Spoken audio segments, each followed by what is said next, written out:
Imaginez un monde où chaque détail compte, où la moindre imperfection peut coûter des millions.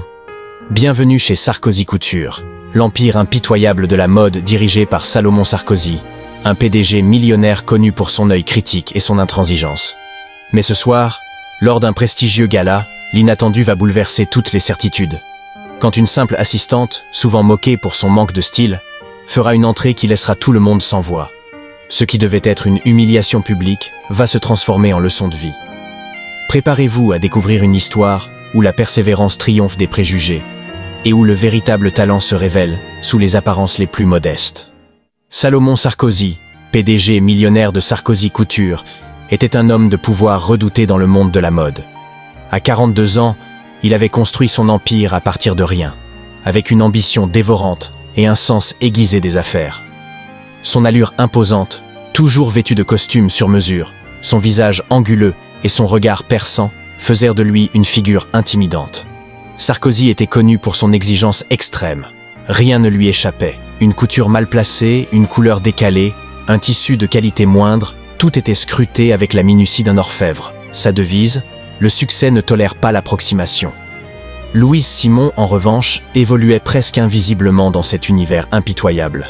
Assistante administrative chez Sarkozy Couture, elle gérait les agendas, préparait les dossiers et répondait aux courriels avec une efficacité silencieuse. Âgée de 26 ans, elle avait des yeux verts pétillants et une chevelure châtain qu'elle nouait souvent en une queue de cheval simple. Orpheline de mère depuis l'âge de 10 ans, Louise avait grandi avec un père aimant mais modeste, qui travaillait comme électricien.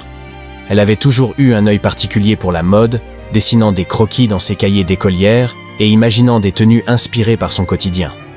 Cependant, faute de moyens, elle n'avait jamais pu suivre de formation en stylisme. Salomon Sarkozy ne manquait jamais une occasion de faire remarquer à Louise son manque de style.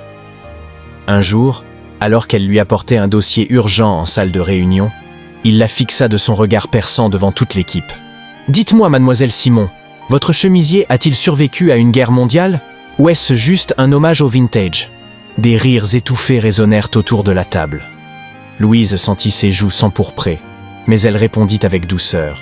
« Je privilégie la praticité, monsieur Sarkozy. »« La praticité, oui. Mais ici, même la praticité doit avoir du style, » rétorqua-t-il sèchement. Cette remarque mordante aurait pu la briser, mais au contraire, elle renforça sa détermination.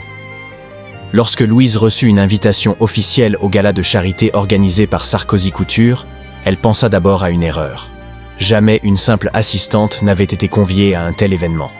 Pourtant, après vérification, il s'agissait bien de son nom sur la liste. Elle comprit rapidement qu'il s'agissait d'une stratégie de Salomon Sarkozy.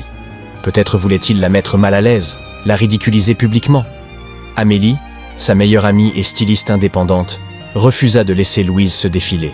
« C'est l'opportunité de ta vie, Louise.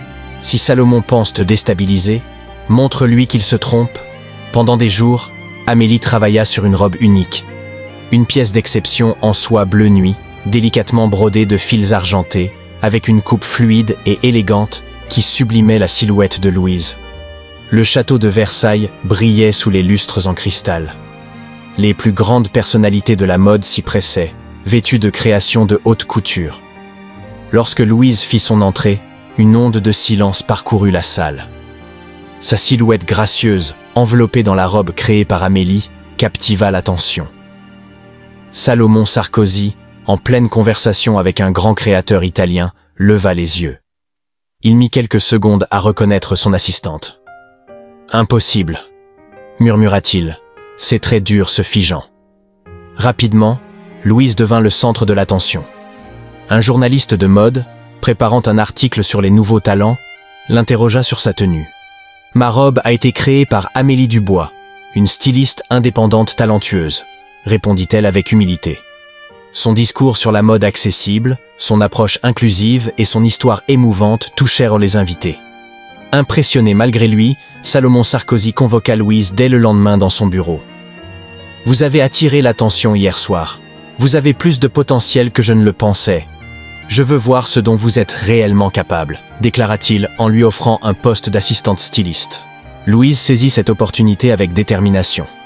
Elle apprit aux côtés des meilleurs, passant des heures à observer les couturiers, à participer aux séances de design et à proposer ses idées discrètement.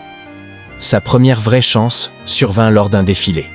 Un styliste tomba malade et Louise présenta quelques croquis qu'elle avait dessinés en secret.